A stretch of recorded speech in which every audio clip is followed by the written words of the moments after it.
Assalamualaikum warahmatullahi wabarakatuh. Kami dari kelompok 1 akan menjelaskan tentang sejarah Rengas Dengklok. Saya Muhammad Tusra Abadi sebagai moderator. Oke, selanjutnya penjelasan tentang sejarah Rengas Dengklok akan dijelaskan oleh Muhammad Dafwa Khairul Imanullah sebagai presenter.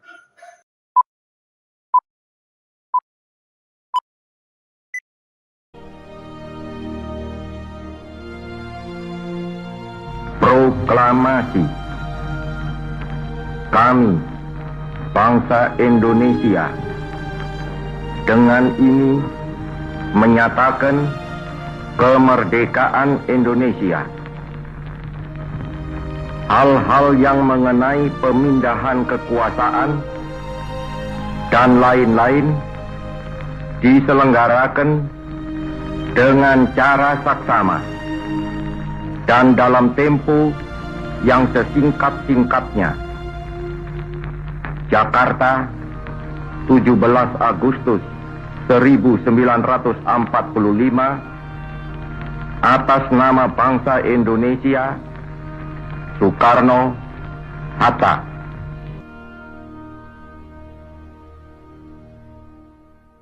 Peristiwa Rengas Dengklok merupakan aksi penculikan terhadap Soekarno dan Muhammad Hatta yang dilakukan oleh sekelompok pemuda. Beberapa pemuda yang terlibat dalam penculikan ini antara lain Sukarni, Wikana, dan Cerul Saleh.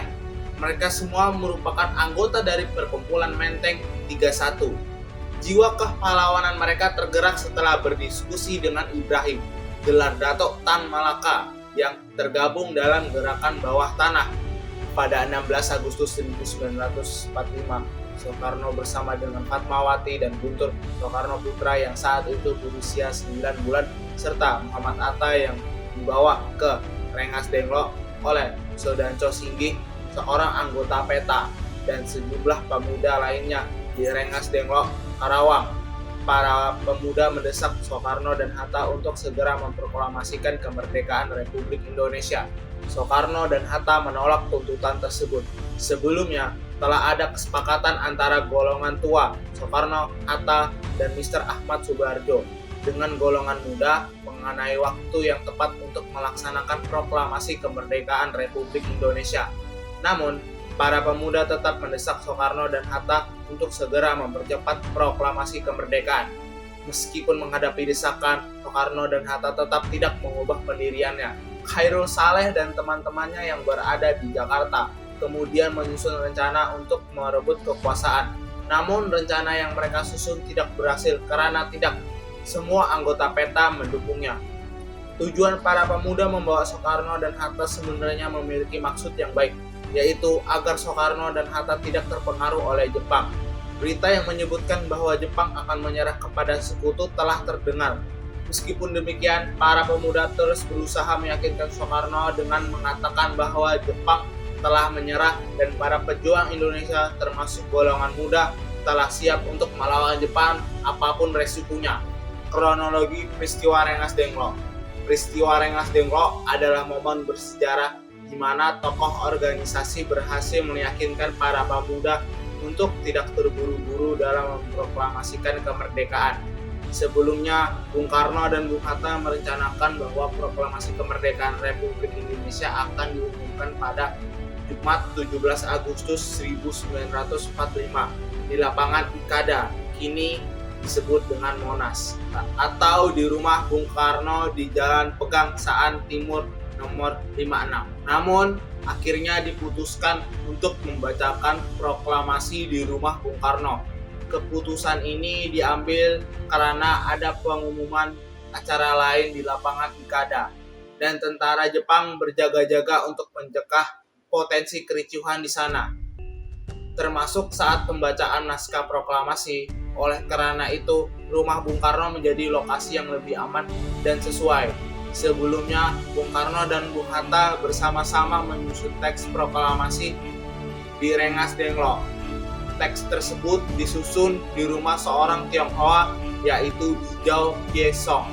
Pada tanggal 16 Agustus 1945, bendera merah putih sebagai bendera pusaka Indonesia sudah dikibarkan oleh para pejuang Indonesia di Rengas Dengklok sebagai persiapan menjelang proklamasi kemerdekaan Republik Indonesia.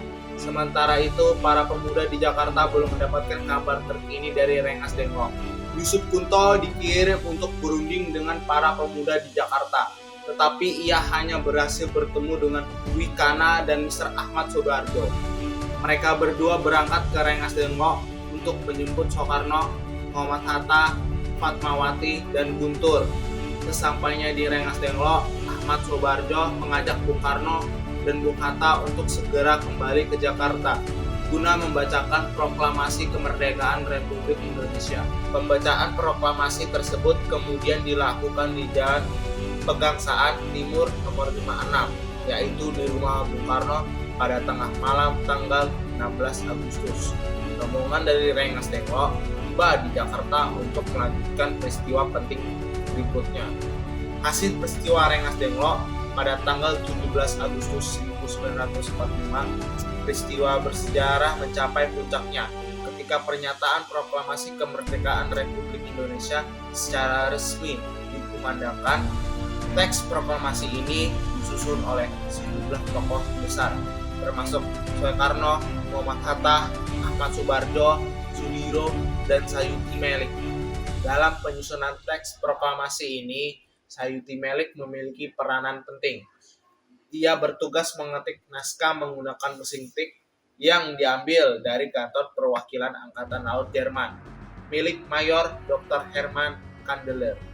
Golongan pemuda yang juga turut serta dalam perundingan penyusunan teks proklamasi kemerdekaan Indonesia. Konsep teks proklamasi itu sendiri ditulis oleh Soekarno yang dijuluki sebagai proklamator kemerdekaan Republik Indonesia karena ia menjadi orang yang menulis dan membacakan teks proklamasi pada 17 Agustus 1945.